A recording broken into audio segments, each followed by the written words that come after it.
Assalamualaikum warahmatullahi wabarakatuh. Nama saya Rara Nurmalia dari kelas 12 IP 1 ingin menjelaskan mengenai pertempuran 10 November 1945 yang terjadi di Surabaya, Jawa Timur. Pertempuran ini memiliki latar belakang yang pertama, keinginan sekutu untuk melucuti senjata Jepang. Yang kedua, insiden Hotel Yamato. Yang ketiga, dikeluarkannya ultimatum oleh sekutu untuk menyerah tanpa syarat. Peristiwa bersejarah ini dipicu oleh tewasnya Brigadir Jenderal Malabi dalam pertempuran di Surabaya, Jawa Timur. Dalam peperangan itu, Malabi tewas terpanggang di dalam mobil yang ditumpanginya, diduga akibat terkena lemparan granat saat melintas di depan gedung Internation. Komandan Angkatan Perang Inggris di Indonesia, Jenderal Christison, menyebut tewasnya Malabi sebagai satu pembunuhan yang kejam. Dia menyatakan akan menuntut balas terhadap rakyat Indonesia dan Surabaya khususnya. Puncak pimpinan Barisan Pemberontak Rakyat Indonesia atau BPRI, Sutomo atau biasanya dipanggil Bung Tomo alias Bung Kecil, mengatakan rakyat Indonesia tidak takut dengan ancaman Christison yang akan menuntut balas. Dia juga melihat di balik pernyataan Christison yang ingin menurunkan kekuatan militernya secara penuh untuk menggempur rakyat Indonesia yang sedang berjuang mempertahankan kemerdekaan yang baru diproklamasikannya itu, terdapat satu muslihat licik. Tokoh pertempuran Surabaya yang pertama Sutomo, 2 Aubertin Malabi, 3 Robert Menser, 4 Philip Christison. Militer Britania berhasil menduduki Surabaya.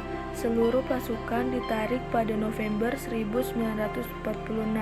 Hasil dari pertempuran Surabaya yang pertama, Britania menang secara militer, kedua Indonesia menang secara strategis, politik, dan psikologis, ketiga Britania perlahan berhenti membantu Belanda mendirikan kembali koloninya di Indonesia dan menjadi netral, keempat Britania kemudian mendukung perjuangan kemerdekaan Indonesia.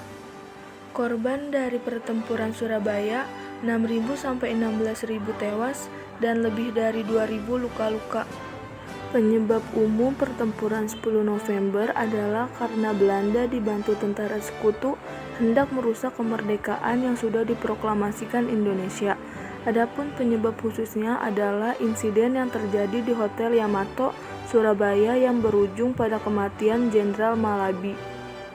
Insiden Hotel Yamato adalah peristiwa perobekan bendera Belanda merah putih biru menjadi bendera Indonesia merah putih di Hotel Yamato Surabaya, sekarang menjadi Hotel Majapahit Surabaya, pada tanggal 19 September 1945 yang didahului oleh gagalnya perundingan antara Sudirman dan Kluigman untuk menurunkan bendera Belanda.